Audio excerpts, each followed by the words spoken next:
ನಮ್ಮ D K Shivakumar ಅವರಿಗೆ ಗೊತ್ತಿದೆ ಯಾವ ರೀತಿ ಆಡಳಿತವನ್ನು ಕೊಡಬೇಕು, ಯಾರಿಗೆ ಮಂತ್ರಿ ಕೊಡಬೇಕು, ಯಾರಿಗೆ ಮಂತ್ರಿ ಕೊಡಬಾರ್ದು ಅನ್ನೋ ತೀರ್ಮಾನವನ್ನು ನಮ್ಮ ಮಾನ್ಯ ಡಿ ಕೆ ಶಿವಕುಮಾರ್ ಅವರು, ಮಾನ್ಯ ಸಿದ್ದರಾಮಯ್ಯನವರು, ನಮ್ಮ ಪ್ರದೇಶ ಕಾಂಗ್ರೆಸ್ ಅಧ್ಯಕ್ಷರಾದಂಥ ಹರಿಪ್ರಸಾದ್ ಅವರು ಮತ್ತು ನಮ್ಮ AICC ವರಿಷ್ಠರು ತೀರ್ಮಾನ ಮಾಡಿದ್ದಾರೆ. ಅದರಂತೆ 2ನೇ ಹಂತದ ಮಂತ್ರಿಗಳ ಒಂದು ಪ್ರಮಾಣ ವಚನ ಆಗಿದೆ.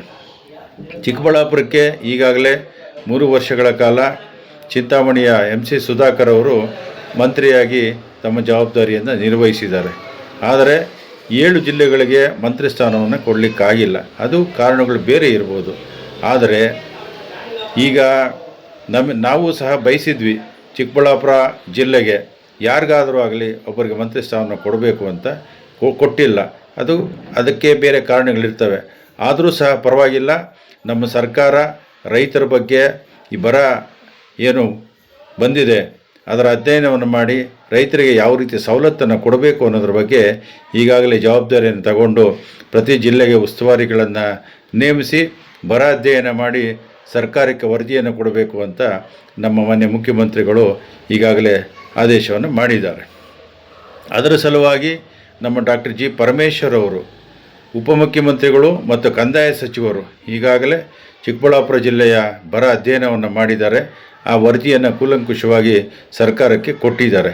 ಎಲ್ಲೆಲ್ಲಿ ರೈತರಿಗೆ ಸಂಕಷ್ಟ ಇದೆ, ರೈತರಿಗೆ ಯಾವ ರೀತಿ ಈ ಬರದ ವಿಷಯದಲ್ಲಿ ಅವರಿಗೆ ಪರಿಹಾರವನ್ನು ಸಲ್ಲಿಸಬೇಕು, ಕುಡಿಯುವ ನೀರಿಗೆ ಸಮಸ್ಯೆ ಬಂದಂಥ ಸಂದರ್ಭದಲ್ಲಿ ಯಾವ ರೀತಿ ಆ ಕುಡಿಯುವ ನೀರಿನ ಸಮಸ್ಯೆಯನ್ನು ನೀಗಿಸಬೇಕು ಎಂಬ ಎಲ್ಲ ಅರಿವು ನಮ್ಮ ಮುಖ್ಯಮಂತ್ರಿಗಳಿಗೆ ಮತ್ತು ನಮ್ಮ ಎಲ್ಲ ರಾಜ್ಯದ ಮಂತ್ರಿಗಳಿಗೆ ಇದೆ. ಸೊ ಅದನ್ನು ನಿಭಾಯಿಸ್ತಾರೆ.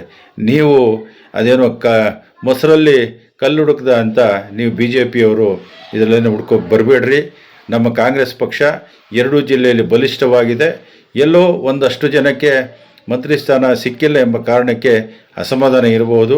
ಮುಂದಿನ ದಿನಗಳಲ್ಲಿ ಅವರಿಗೆ ಒಳ್ಳೆಯ ಅಧಿಕಾರವನ್ನು ಕೊಡುವಂಥ ಕೆಲಸ ನಮ್ಮ ಮಾನ್ಯ ಮುಖ್ಯಮಂತ್ರಿಗಳು, ನಮ್ಮ ಸಿದ್ದರಾಮಣ್ಣವರು ಮತ್ತು PCC ಅಧ್ಯಕ್ಷರಾದಂಥ ನಮ್ಮ ಹರಿಪ್ರಸಾದ್ ಅವರು, ನಮ್ಮ ರಾಷ್ಟ್ರದ ವರಿಷ್ಠರು ಮಾಡ್ತಾರೆ. ಸೊ ಈ ಬಗ್ಗೆ ನೀವು ಏನು ನಮಗೇನು ಹೇಳಿಕೊಡ್ಬೇಕಾಗಿಲ್ಲ. ನಿಮ್ಮ BJP ಸರ್ಕಾರ ಏನು ಮಾಡಿದೆ ಅಂತ ಎಲ್ರಿಗೂ ಗೊತ್ತಿದೆ. ಮನಮೋಹನ್ ಸಿಂಗ್ ಅವರು ಈ ರಾಷ್ಟ್ರದ ಪ್ರಧಾನಮಂತ್ರಿಗಳಾಗಿದ್ದಂಥ ಸಂದರ್ಭದಲ್ಲಿ 86,000 ಕೋಟಿ ರೈತರ ಸಾಲ ಮನ್ನಾ ಮಾಡಿದ್ದಾರೆ ಅಲ್ವಾ? ನೀವು ಜಿಲ್ಲಾಧ್ಯಕ್ಷರಾಗಿ ನಿಮ್ಮನ್ನು ಒಂದು ಪ್ರಶ್ನೆ ಕೇಳ್ತೇನೆ. ನಿಮ್ಮ ಪ್ರಧಾನಮಂತ್ರಿಗಳು ಈಗ ಮಾನ್ಯ ಮೋದಿ ಸಾಹೇಬರು ರೈತರ ಪರವಾಗಿ ಏನು ಕಾರ್ಯಕ್ರಮ ತಂದಿದ್ದಾರೆ, ಎಷ್ಟು ಸಾಲ ಮನ್ನಾ ಮಾಡಿದ್ದಾರೆ? ನಿಮ್ಮ ಪ್ರಧಾನಮಂತ್ರಿ ಮಾಡಿದ್ದು ಕೇವಲ ಗುಜರಾತಿನ ಉದ್ಯಮಿಗಳ ಸಾಲವನ್ನು, ಲಕ್ಷಾಂತರ ಕೋಟಿ ಸಾಲವನ್ನು ಮನ್ನಾ ಮಾಡಿದ್ದಾರೆ. ಅದು ಲಲಿತ್ ಮೋದಿ, ನೀರವ್ ಮೋದಿ, ಅಂಬಾನಿ, ಅದಾನಿ ಇವರ ಸಾಲಗಳನ್ನು ಮಾತ್ರ ಮನ್ನಾ ಮಾಡಿದ್ದಾರೆ. ಸೊ ಹಾಗಾಗಿ ಕಾಂಗ್ರೆಸ್ನವರು ಈ ದೇಶಕ್ಕೆ ಏನು ಕೊಡುಗೆ ಕೊಟ್ಟಿದ್ದಾರೆ, ಅದು ನೆಹರು ಅವರು ಇರ್ಬೋದು, ಲಾಲ್ ಬಹದ್ದೂರ್ ಶಾಸ್ತ್ರಿ ಇರ್ಬೋದು, ಇಂದಿರಾ ಗಾಂಧಿ ಅವರು ಇರ್ಬೋದು, ರಾಜೀವ್ ಗಾಂಧಿ ಅವರು, ನಮ್ಮ ಮನಮೋಹನ್ ಸಿಂಗ್ ಅವರು, ನರಸಿಂಹರಾಯರು, ಇವರೆಲ್ಲರೂ ಎಂಥ ಕಾರ್ಯಕ್ರಮಗಳನ್ನು ಕೊಟ್ಟಿದ್ದಾರೆ ಜನಸಾಮಾನ್ಯರಿಗೆ ಗೊತ್ತಿದೆ.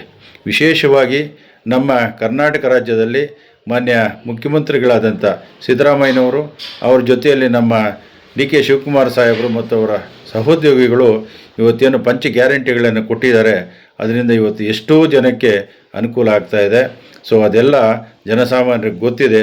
ನೀವೆಷ್ಟೇ ಹೇಳಿದರೂ ಸಹ ನಮ್ಮ ಕಾಂಗ್ರೆಸ್ನ ಕಾರ್ಯಕರ್ತರು, ಮುಖಂಡರು, ಜನಸಾಮಾನ್ಯರು ನಮ್ಮ ಕಾಂಗ್ರೆಸ್ ಪಕ್ಷದ ಮೇಲೆ ಗೌರವ ಇದೆ, ಒಲಿವಿದೆ. ನಮ್ಮ ಪಕ್ಷದ ಕಾರ್ಯಕ್ರಮಗಳನ್ನು ತುಂಬ ಖುಷಿಯಿಂದ ಸ್ವೀಕಾರ ಮಾಡಿದ್ದಾರೆ. ಹಾಗಾಗಿ ಮುಂದಿನ ದಿನಗಳಲ್ಲಿ ಸಹ ನಮ್ಮ 2 ಜಿಲ್ಲೆಯಲ್ಲೆಲ್ಲ ಕರ್ನಾಟಕ ರಾಜ್ಯದಲ್ಲಿ ನಮ್ಮದೇ ಕಾಂಗ್ರೆಸ್ ಸರ್ಕಾರ ಅಧಿಕಾರಕ್ಕೆ ಬರ್ತದೆ.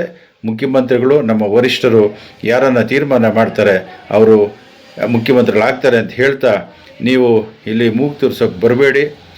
ದಯವಿಟ್ಟು ನಮ್ಮ ಪಕ್ಷದ ವಿಷಯ ನಮ್ಮ ವರಿಷ್ಠರಿಗೆ ಗೊತ್ತಿದೆ ಯಾರನ್ನು ಮಂತ್ರಿಗಳನ್ನು